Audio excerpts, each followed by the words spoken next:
I was basically figuring out how I made myself happy and how I would create my own dream job. In this video, I'll go into how I started out as a freelance full-time artist and illustrator and how I got there and also how I stayed there.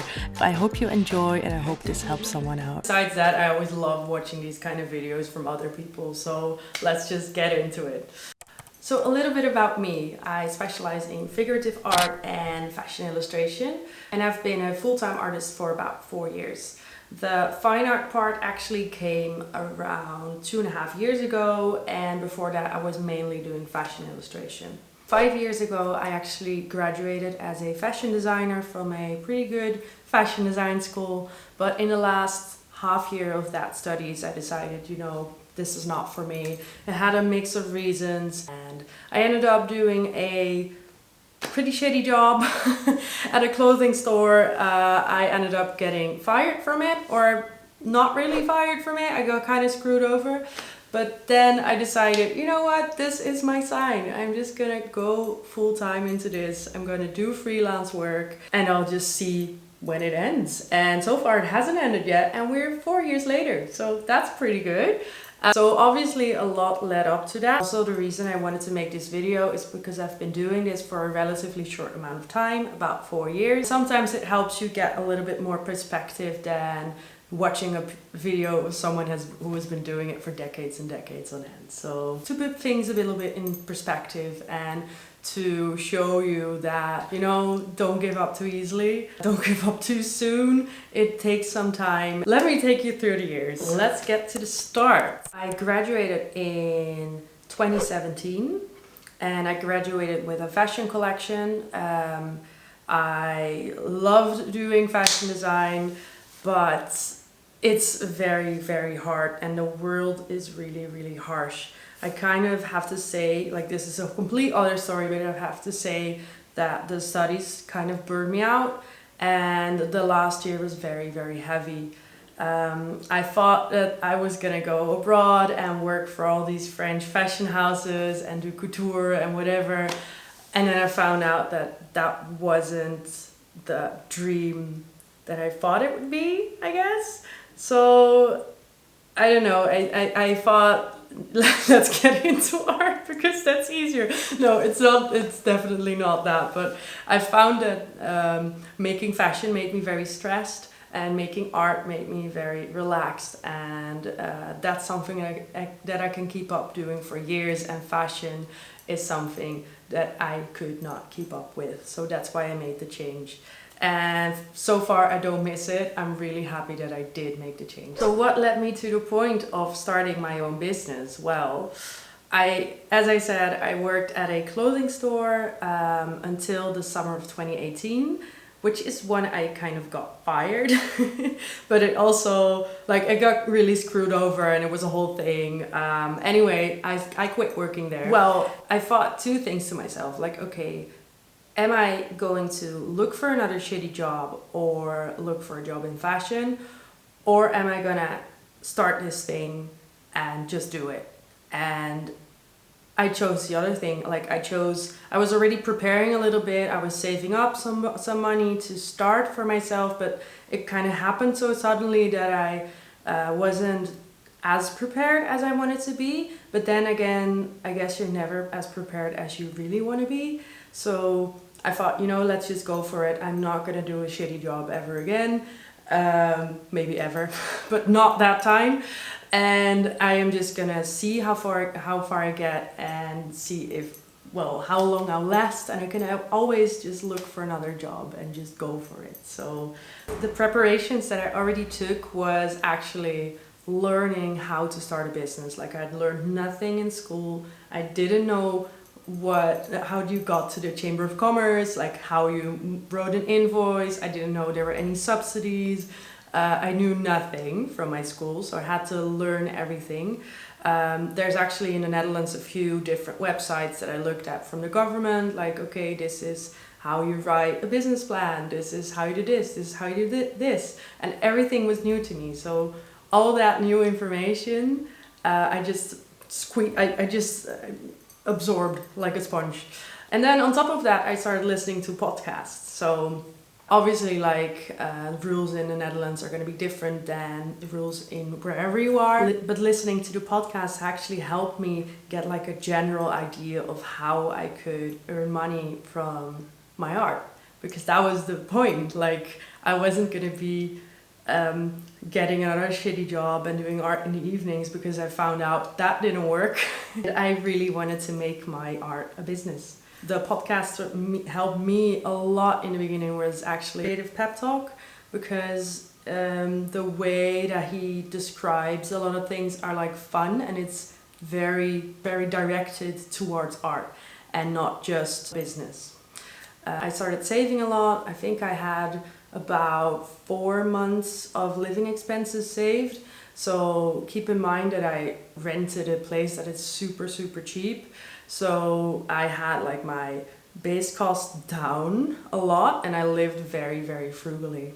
So I think I did that from the beginning. I actually paid myself a salary, like this is it and that's it. You're not going to get more. And obviously if I didn't get enough that month, I'd have to think about, wait, maybe that's not enough.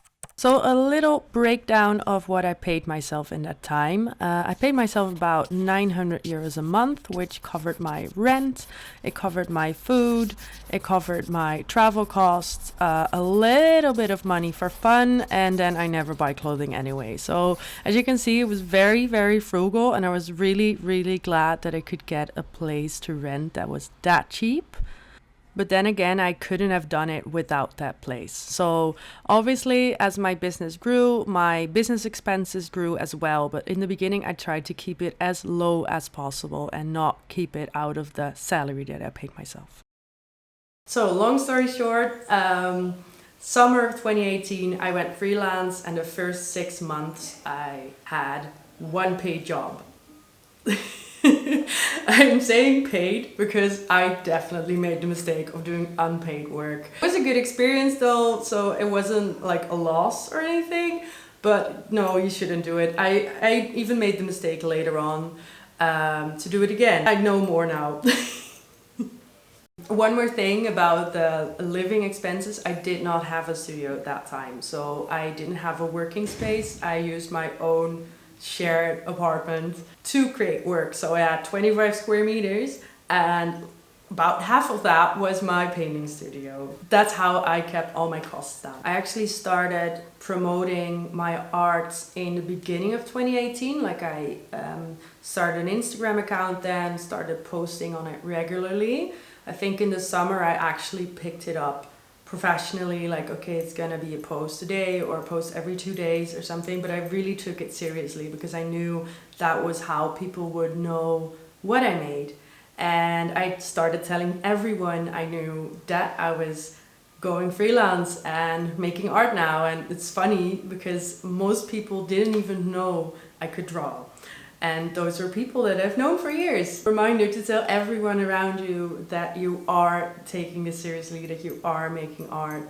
Because most people don't know. Most people don't think about it. And definitely a lesson for me. Like now everyone definitely knows that I do this. But I had to show everyone.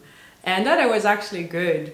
They're not going to tell someone that you're drawing unless they know that it's good. Yeah, keeping up that social media presence since the beginning has been very, very helpful. Another thing is that during that time, I made personal work pretty much every day just to build a portfolio, just to see what I liked and to develop my own style. Like I knew how to develop a personal style because of my art studies, and I did a fashion design course, of course, but that was super different than the art style that I was doing now. So I had the taste, but I didn't necessarily have the technical knowledge yet to work with materials, and that had to grow, and that grew a lot during that time because I made a lot of work.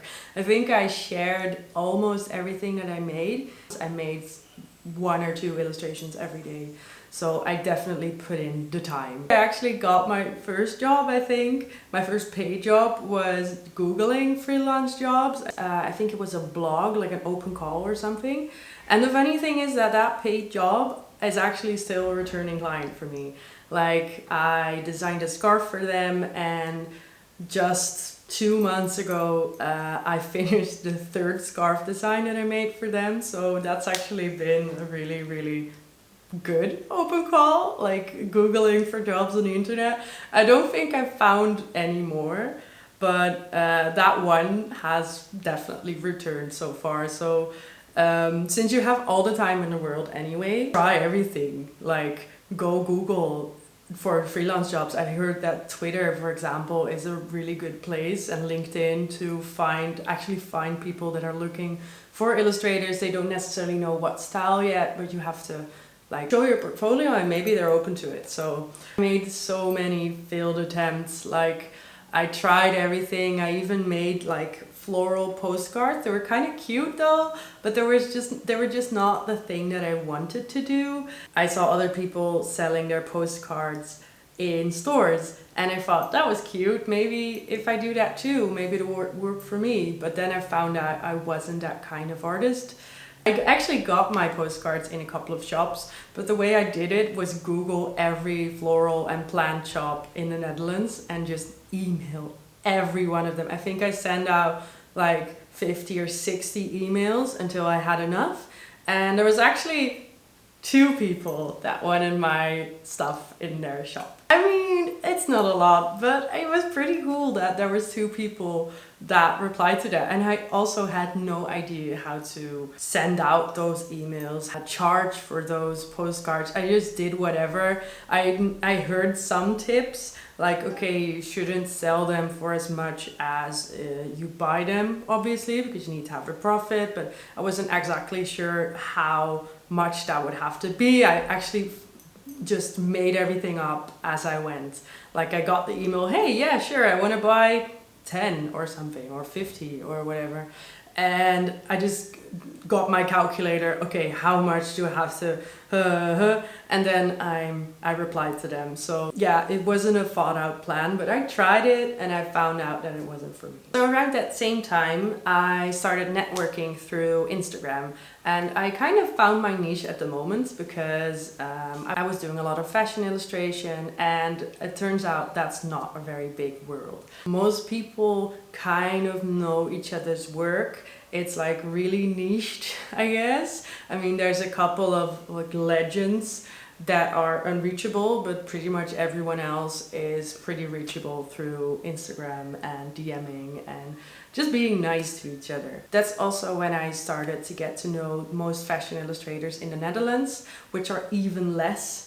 I started meeting some of them as well, just for coffee, like, hey, how are you doing? I see you're making this kind of work. I'm just starting out. Do you have some tips? Or I want to do this kind of work that you're doing. How did you get into that? And they helped out a lot, actually. And because it's such a small world, everyone knows each other, and you kind of like can get your way in there. And that's the way I got to know some people, and actually got quite a few jobs through those people too. And I try to give that back too. Around that time, through one of those other illustrators, I found out about live illustrating that I never knew existed, actually. And I knew she had been doing it, and I wanted to talk to her, like, how did she get into it? And she actually had a few jobs that she couldn't do because of time. She gave me some really good tips on how to get started, so I got the live illustration thing started as well. First on my own, and then more paid jobs. And actually another fashion illustrator that I knew through Instagram was teaching a lot, and she was looking for like substitute teachers. I did that a few times, found out I was quite good at it, or like I kind of liked it. And that's when I started getting my own classes and yeah, get more and more teaching jobs, which has been great so far as a returning client, I guess. And it also taught me a lot about how to explain things and be as clear as possible. So 2019, I started painting bigger and bigger. I was still in my little studio, but I was getting more confident because of the jobs and the compliments that I got from other people, meeting other artists and illustrators, and thinking, you know, this might actually work. As I mentioned, I started doing live illustrations, which led me to meet a lot of people and future clients. As it turned out, I did another free job, which you shouldn't do, and people actually started to find me on their own. So it took me about 6 months for people to actually find me and reach out to do jobs. And there weren't big jobs, there were like really small jobs for small businesses that didn't have a lot of budget, but still those people found me and those people weren't friends. That gave me like a lot of confidence. I also did some exhibitions in cafes and random spots that a lot of people gathered. Found out that wasn't really worth it, but still like getting the exhibition ready and knowing like how to curate your own work, which I didn't know at the beginning, how to frame your own work, how expensive framing is. All those things were really good to learn in a environment where it didn't matter that much yet. I just wanted to show people what I made, and that was at the time a pretty good way. I know a lot more what I want now, but you have to do the things first before you know what you don't want. I tried a lot of different things in 2019. I even tried out tattooing, which was fun, but not for me.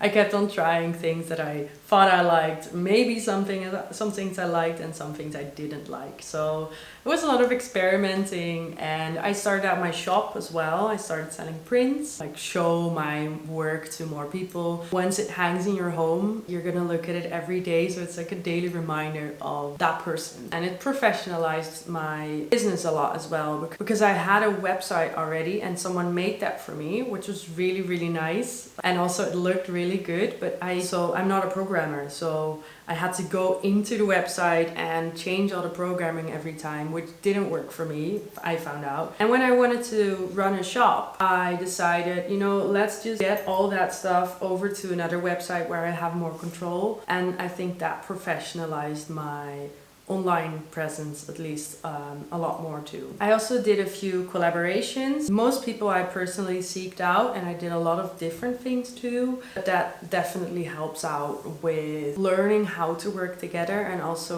trying different things. So beginning of 2020, by surprise, I actually won the FIDA award, and it was the first ever run of that award. The reason that I joined that award was because I found out the jury was, for me, like people that I looked up to. So, and they were really good professional artists.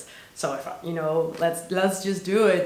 I remember there was an entry fee and like hesitating, and I actually DM'd one of the juries like, hey, is this a legit thing? Because I think they had like 200 subscribers at that moment. I think they have like 30K at the moment. Well, I decided, you know what, I'm just gonna try and I'll see it, and otherwise like I'll lose the money, whatever.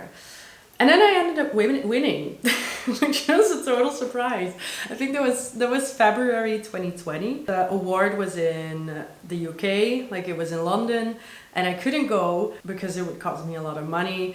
And now looking back at that, since it was February 2020, I wish I would have gone there, but you just can't look 1 month into the future and the whole world locking down. But I did win it. I got a cash prize and I got a lot of PR from it because they are very, very good at PR. Yeah, that gave me a really big confidence boost. And at that same time, since I was still like focused on the fashion illustration, I had a gallery reach out to me to do a group show actually in Amsterdam. That was a really good one for me too. Like my pieces sold really well. I think I sold 4 of 6, and it was Amsterdam Fashion Week, and it was a mix of emerging and professional artists, like professional artists that have been in the business since the 90s maybe. To be recognized as like a professional there was like amazing. It was seen by a lot of people too, so that was a really good thing. And then COVID hit, so that sucked. Everything I had planned got cancelled. I had my first live illustration job just before COVID, and I had, I think, 5 separate live illustration events planned, but then it didn't. I was gonna sell one of my bigger paintings for the first time, like a big one, and it didn't go through because they didn't dare to leave the house anymore. But it was also in another way good for me because I had been running for 1.5 years towards this goal of earning enough money to get like some freedom and to be able to look at things that I liked, but I didn't have the time. So what COVID definitely gave me was time. And so what I did during COVID was actually focus more on my fine art instead of my fashion illustration. I know that had been like earning me the most money and giving me the most freedom because of that. I wasn't what was fulfilling me the most, and I felt something was missing, but I just didn't really know what. And I just started painting. Like I started painting bigger. I started painting colorful things that didn't have anything to do with fashion.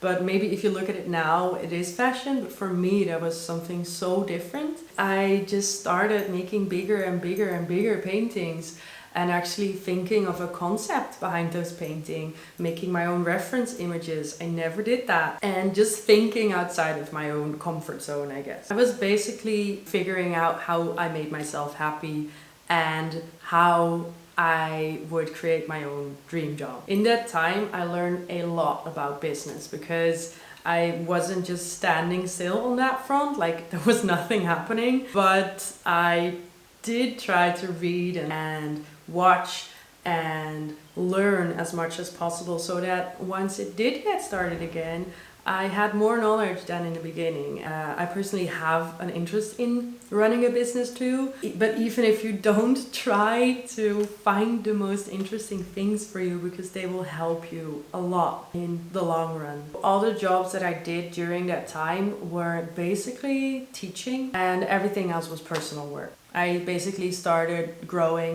my first actual body of work that made sense to me. The last lockdown here was around February, March of this year. I had a few off and on jobs in the meantime, but they were just not enough to sustain myself. It's been a really rough start of the year. I did like really weird side things, like I acted in a commercial that I somehow ended up in. I had built up a bit of savings because it was going so well in that beginning of 2020, but it wasn't enough to like it was just done. Like it was gone. And then suddenly after March, or like from the beginning of March, everything picked up again. I started emailing all my contacts that I had from before COVID to try to like keep everything warm and just see where everything would go. I think everyone that I emailed that was a previous client actually got back like, hey, that's nice. I was just thinking about you. Let's do something together. So all those things ended up being like client work again. Like a lot of live illustrations got back to me. Like obviously like the world was standing still for like 1.5 years, but then the networking hadn't. So the people that I met through live illustration jobs, networking and on Instagram, etc., everything went on. Like there wasn't any jobs. The people were still around. So all those things got back to me with like a hiatus of 1.5 years. And so I had a lot of really good jobs actually for the past couple of months. And a crazy thing for me to think about, if I recap like the last 4 years, is actually that I'm good now money-wise until the end of the year. Which gives me like a lot of rest, and I could not have imagined like a year ago. This is why it's for me as well. It's really good to like do some of these recaps, like do your reflections on paper or on your phone or wherever. Sometimes a year looks super long, but then when you look back at it, like from a objective point of view, you've actually done so much and it feels like you've done so little. That has been working for me, like doing recaps just to see like what I've been doing. That's why I started doing the art studio vlogs, because I never knew what I did in a month. And now I actually visually see what I've done, and it's a lot. It's actually a lot more than I thought. Now, of course, I'm still hard on myself sometimes. I still sometimes think I'm not doing enough, but just keep in mind that as long as you're being hard on yourself, you have that physical evidence, like you're actually not doing so bad. So you can just get yourself out of that negative thinking and remember where you're coming from. Now to summarize a bit of that story, first 6 months, nothing happened. It was just promotion, promotion, promotion, promotion. Then about a year, it was really, really good. And then there was like COVID for 1.5 years, and now it's going really, really good again for about six-ish months. Obviously, like I started out a lot of new things in that time, and I didn't do it all at the same time. For now, like I started a YouTube channel, I have an Instagram account, I do other social media things, I have a newsletter, I have a web shop, I have a website. It doesn't happen all like overnight. All those things have helped me though to keep those clients and to keep those people in the loop.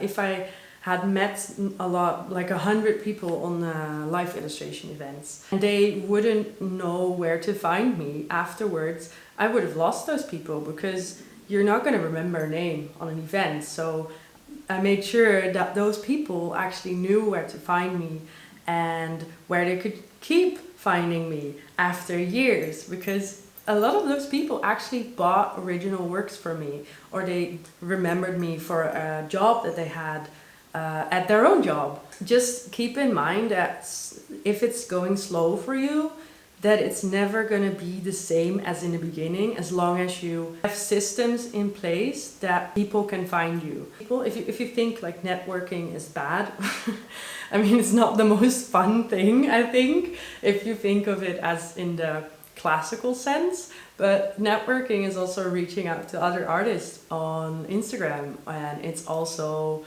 talking to people while you're on a job, doing event illustration. And it's also, I don't know, going to a party, talking to people and telling them you're an artist. All those things help grow your business. And if you're 6 months in and you're not seeing any results, don't give up too easily, because it's gonna grow. I mean, it took me, I guess, like 3 to 4 years to actually make a living for myself and not be as stressed from month to month. I still have really low living costs, but now I have a studio too, and I pay myself a little bit more. So it's gonna grow, but gradually, it's gradually growing. And still I think there's a lot of things that I could do better that would make my business better. But I'm just one person, and I'm very, very proud of where I am today and what I'm doing now. And I pretty much have a dream job with all the freedom that I want and have, which is super cool. So I have talked enough. The next one is going to be a bit more about how I make money as an artist and what kind of jobs and what kind of client work I actually do. But for now, I really hope that this video helped you and helped you gain some perspective on how I started my business and how you could start your business too. Just don't give up too soon and just look at where you're going.